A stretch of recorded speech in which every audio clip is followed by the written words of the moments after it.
we have half of the world's tagged Young of the Year white sharks. I was like, what are you talking about? He's like, look, he says, of all the sharks, of all the baby white sharks, Young of the Year white sharks that have been tagged in the world, he says, we have like half of them. And it was there. I have sort of had this wave wash over me of like, wow, our work is unbelievably significant and important. The WNET Group brings you Forces of Nature, a special collection exploring issues affecting our natural world and sustainability. Here on WLIW-FM, we've been talking to the people making a difference on our East End to meet the challenges within our changing world. And our guest this morning is SOFO Shark Research and Education Chief Field Coordinator and local marine sciences teacher, Greg Metzger. Thank you for being with us, Greg. Always a pleasure to be here. Appreciate your support through the years and promoting what we do. I want to start by asking how SOFO's tagging program began and what it is for those unfamiliar with the work you and collaborators have been doing these past 10 years. So our work started really with 4 college buddies who graduated from LIU Southampton, which is now Stony Brook Southampton. Each of us went off into a different avenue of marine science. Our lead scientist, Dr. Toby Curtis, went into fisheries management with NOAA. I started teaching at Southampton and had summers off and an interest in fishing. Frank Quevedo went on to be the executive director of the South Fork Natural History Museum, and Chris Paparo of Fish Guy Photos, was sort of our photographer and educator. And so the 4 of us all graduated together, and each went off into a different aspect. But we started talking about Toby was really the one that planted the seed that the South Shore of Long Island could be a nursery for white sharks. And I was like, wow, what's a white shark? Because I had started to fish recreationally for sharks in the summertime. I had bought a boat, and having a background in marine science, I knew that the sharks we were catching and releasing was important data swimming away for somebody, and that sort of bothered me. And so Dr. Curtis was the one that sort of planted that seed. And so I said, well, what's a white shark? He's like, a great white shark? I was like, you mean to tell me I could go and catch baby white sharks along the South Shore of Long Island? And he says, yeah, if you can. He says, we're really going to be on a pretty amazing adventure. And so I took the challenge in 2018, 2017. So many years now, I'm forgetting exactly the dates. No, it had to have been earlier than that. 15, I think the last 15, time we were talking, you were saying it's been about 10 years. About 10 years. So it must have been 2015 is when we applied for our permits to be able to catch and tag white sharks, because they're a prohibited species, which means you're not really allowed to do unnecessary harm to them unless you have permission from the state and feds. And so we did that. We had a satellite pop-off tag, which was relatively new technology back then, that was donated to us to put on something cool. Is that what you brought with you? So I did bring, this is the new version of a pop-off satellite tag that is currently the workhorse for the data collection that we do through the South Fork Natural History Museum. And I brought a second tag, which is an acoustic transmitter that has been the workhorse for a collaborative project Can you that hold we've them up? done. I want to see it. Yeah, so here's this is our pop-off satellite tag. This one was actually just recovered a couple weeks ago off Chincoteague, Virginia. So we put Who this was on a it shark. on? This was on, I knew you were going to ask me, and I forgot to check my data sheet. I forgive you.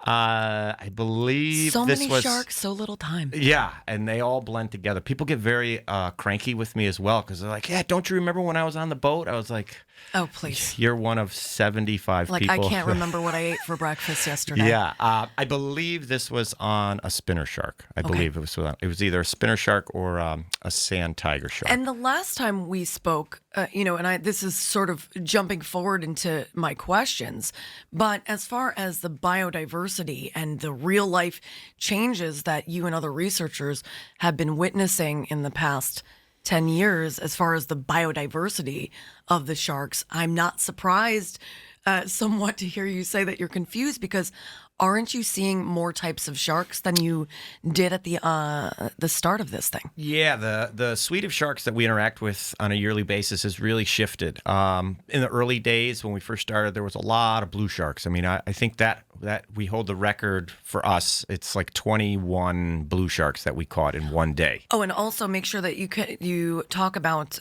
how warming waters may or may not be affecting these changes that you've been witnessing? Yeah, so lots and lots of blue sharks in those early days. Some small makos mixed in, and so then that's sort of shifted now to. And there's bull sharks. Are there bull sharks? Yeah, so Was that part of the change? So there's definitely been a lot of changes. Yeah. So those early days, it was mostly blue sharks and mako sharks with the occasional baby white shark. They're like mixed dogs of the sea. Those blue sharks. They can be pretty fierce. I remember distinctly having 7 or 8 of them around the boat at any one time, and we were just picking like, well, how tired are you? Do you want to catch the small one or do you want to catch the big one? And we would just literally like hand throw baits in front of blue sharks at will. And I have not caught a blue shark in I think the last 3 or 4 years. So we just don't see them anymore where we typically, and I haven't really changed where I've fished. Might that have to do with changing temperatures? So I think there's a lot going on with changing temperatures. What's happening is the water's getting warmer earlier, and it's staying warmer longer. Okay. So it just gives more physical time for sharks to swim to our areas. These southern species of sharks are swimming hundreds of miles. I mean, they might be overwintering in the Gulf of Mexico or off Florida, and so it takes time for them to swim here. And so they're basically following food and a temperature threshold that they like. There's sort of a sweet spot that these sharks, different species, like, and so they're following that food source. They're following that temperature. And who are some of our new friends? So some of the new friends, certainly black tips and spinner sharks. So any of the sharks that I'm going to talk about right now have always sort of been in New York waters. And what about there's just more of them, right? More interactions with them. Certainly advent of drones and cell phones and that sort of stuff. So there's kind of a lot going on with sharks in Long Island waters. And what about the blues? Why are you seeing less of them, do you think? I think it's probably temperature shift. Do they like cooler waters? They like cooler waters. Oh, yep. Well, So we really don't get wound up. We really don't get wound up with our work until like June.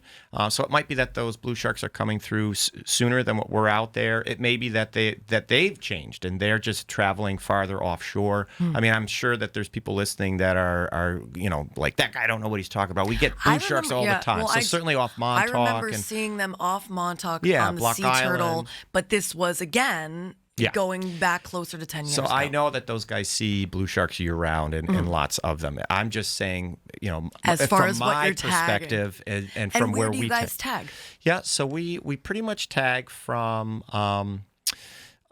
typically from like East Hampton is about as far east as we go. To go to Montauk is far for us because I trailer my boat. So about as far east as like East Hampton, and then as far west as off like the Jones Beach Amphitheater. We have gone down to Jones Inlet, but that's pretty much so we're basically out of Fire Island in July, and then we're out of Shinnecock Inlet in August. And so about how many species are you seeing out there? Yeah, so I think our overall total is 17 different species that we've interacted with. We typically interact with about 12 different species a year, and that changes. That's still a lot. Yeah, it's a lot of different species. So some other, the sharp-nosed shark, that was a new shark to me a couple years ago. It's a small species that I caught, and I knew that I had never seen the shark before, so I took a million pictures. And has a sharp nose, I'm guessing? Is it kind of pointy? It does have a pointy nose. It has these white dots on it. It sort of looks like it's sort of like a spiny dogfish-ish, but they're not cool looking shark. They're not very big, but they have our dogfish have like flat plate-like teeth, and the sharp nose have like what I call real shark teeth. So I knew that this was something that I hadn't seen before. He looks like a surfboard. Yeah, pretty cool. So you had mentioned bull sharks, so we're definitely seeing. We have not caught and tagged a bull shark yet for our work, although that was a hope. I saw a bull shark that was feeding on a school of bunkerfish that when we were out there, but we just couldn't get him to take the bait. So we were very, very close. Yeah. We have confirmation from drone pilots. Chris Paparo, Fish Guy Photos, he's had multiple bull sharks absolutely confirmed from his drone work this summer. So. Speaking of confirmations, let's return to the beginning of the conversation and talk about this area as being a white shark nursery. Yeah, so we started out. That was the adventure, and the answer is yes. We were able to check the boxes that allowed us to confirm that the South Shore of Long Island. It's actually the New York Bite. So Right. is the technical The BIGHT, BIGHT, although it does yeah. sound like not shark something bite. that is shark related. so.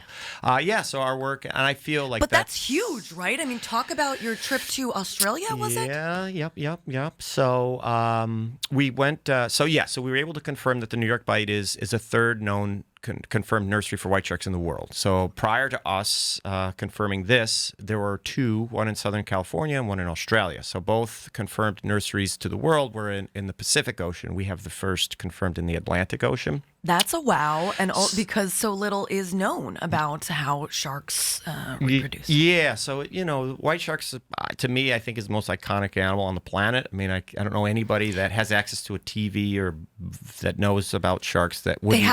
They have a whole week, and Yeah. well, sharks in general, but but of the course, white shark is Jaws. yeah. Which, by the way, we're conducting this interview amidst the 50th anniversary of the film, which of course is inspired by Frank Mundus and our area, Yes. as well as others. It still holds the record for the largest fish caught by rod and reel, and it was a big white shark that Frank Mundus had caught. He's someone on my short list of people I wish I had an opportunity to have interacted with. Right. I've got I think those. he was still out here and alive and active when I first came to Long Island, to go to school here. But I didn't know of him, and it wasn't until after he had passed that I learned about him. And certainly, being a shark fisherman and having quoted Quint a whole lot of times in our days on the water, I really wish I would have had an opportunity to interact with the Well, man, the myth, the legend. you're doing other important stuff, and I imagine that you and the whole team, you and Frank and Chris, and there was one other, Toby Curtis. and Toby, Dr. Curtis, are becoming legends in your own right.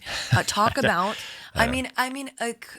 amongst the community, talk about this conference in Australia and the realization that you had about how big this news really was. Yeah, so there was International White Shark Conference that was held in Australia. It was the first time it's been held in about a dozen years. And so what it did was it brought in white shark researchers from all around the world to get together for a week to just share the work that's been done, and to get together and just to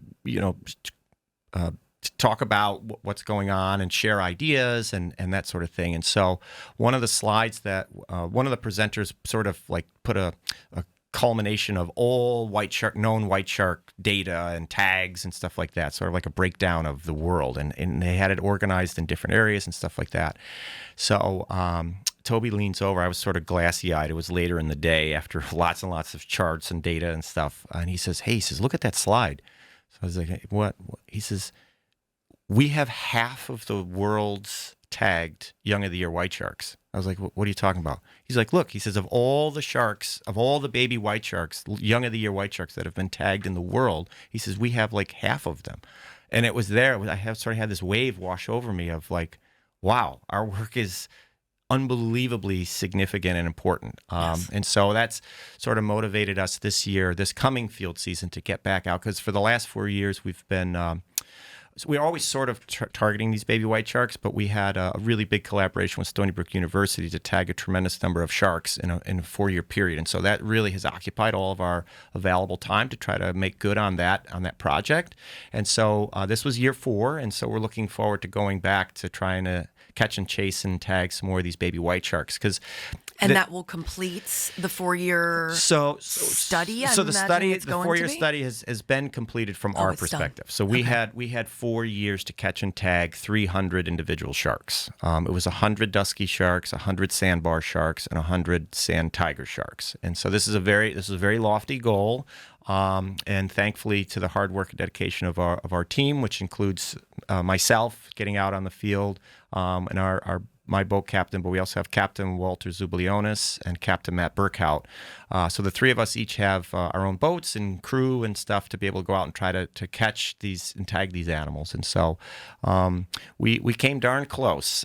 We did get 100 dusky sharks, so that was done. And I think we have...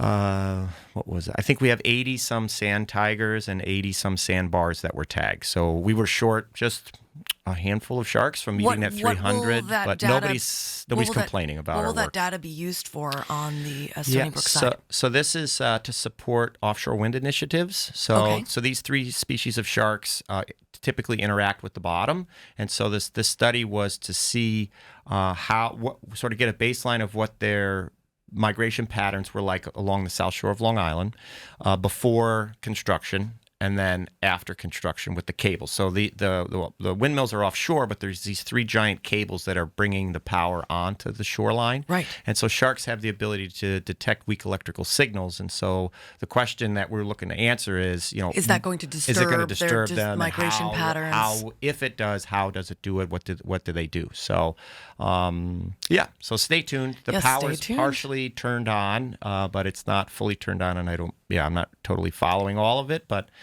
stay tuned. So that's what that project was about. So with numbers of sharks in the area rising, let's talk about some pieces of advice for folks as far as swimming and sharing space with such fish, because there also have been increases in bites, but that doesn't necessarily mean that sharks are dangerous, because they're not. Yeah, so I get this question a lot, and it's a fair one. The biggest thing for people on Long Island to keep themselves safe is to stay away from bunker schools. So as you're in the water, that's one of the primary food sources. If you see fish jumping out of the water, for example, and that's a good indication. Yeah, so fish jumping out of the water, these menhaden or bunker as they're called. Time of day, right? So also, avoid swimming in the early morning and late evening. Sharks take advantage of this, low light area. Stay in groups. Limit your time in the water, right? So you have to have a shark and a person in the same spot at the same time in order to have a bad day. Mm-hmm. And so if you limit your amount of time in the water, that just limits the amount of opportunity that you would have. It's not all the shark's fault. It's usually like an exploratory bite. Like, is this something yummy? And then they're like, oh no, because I don't think they like the way that humans taste. Yeah, I don't know that we can't. I don't know anybody that can speak shark, so we can't actually ask them like, "Hey, why do you like sharks or menhaden better?" We don't know. The way that they hunt, they generally take their time before they go in. Yeah, it's really these bunker schools. So that's the big thing for Long Islanders is to stay out of the water. Don't be sitting in the bunker schools. Don't even be sitting around the edges of the bunker schools. Is that a thing that people do? From my understanding, many of the individuals that had a negative interaction on Long Island these last few years were associated with bunker schools. They were either sitting on a surfboard in the middle of the bunker school, or they were along the edges of the bunker schools. And, we target these bunker schools to try to catch the sharks that are feeding on them. And so we have some really great footage from deployments this year. An additional tag that we have actually has a high-definition camera. And so we put the tag on the back of the shark, and you're literally riding the back of the shark. And so that is so cool. So we have sand tiger sharks that were literally in very shallow water, staying underneath a bunker school, and there were as many as 5 or 6 other sand tiger sharks underneath that same bunker school. And so they're there, and so they come in, they bump each other, they nip each other because they're trying to vie for the bunker themselves. We see that with the spinner sharks, and so it could even be like, hey, get away from out of lunch. my spot. Yeah, exactly. And we see that all the time. Most of the sharks that we interact with, even with kids. Yeah.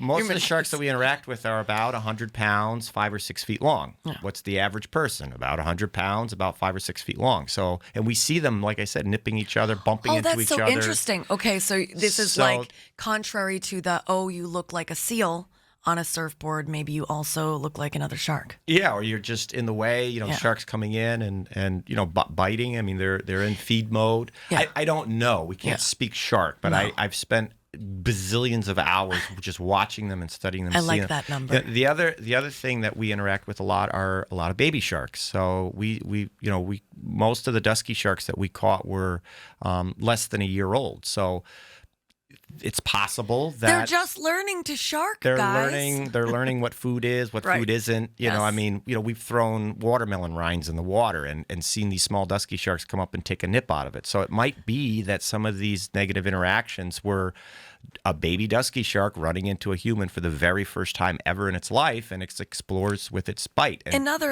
know. Another I can't thing speak that shark, but that there's- human babies do is Yeah. put things in their mouths just to figure out, is this something I should eat? All right. So final question. Also returning to young humans, which is, what do you hope to teach your students as well as any adults who may be listening? What do you want them to know? Yeah, I think the big thing, is the negative interactions. So just the opportunities to educate based on what I see and what I've experienced Because out this there. is also very rare, right? I mean, as think you're about mentioning, there's tons of sharks out there, Yeah, and there's a handful of negative interactions Yeah, that I happen. mean, there was literally, I don't even know how many millions of people were along the South Shore of Long Island this year. I mean, Jones Beach alone, I think it's like 16 million people. All right, well, how many times did those 16 million people go in the water? It's a lot more than 16 million times. You go in the water, you come out of the water. You go in the water, you come out of the water. So it could be billions of opportunities just on Jones Beach for a negative interaction, and there wasn't one this year. And it's not because there weren't sharks there. We had several tags that washed up in that area. There's, we were there catching sharks right alongside the beach. So, if sharks were intending to eat people or looked at them as a food source, there would be hundreds of bites a day. And we have one or two every couple of years. So we're not on the menu. And it's really about, just staying away from the bunker schools on Long Island. Before I let you go, where can folks go to find out more about SOFO, the tagging program? They have a very easy website. It's sofo.org, SOFO.org. And then along the top, you'll see Shark Research and Education tab, and you can hover over that, and a whole bunch of drop downs will come. You can see papers other interviews we've done, papers we've written, and all the info's there. I'm Gianna Volpe. That was Greg Metzger, and this was Forces of Nature on the heart of the East End, right here on Long Island's only local NPR radio station, WLIWFM.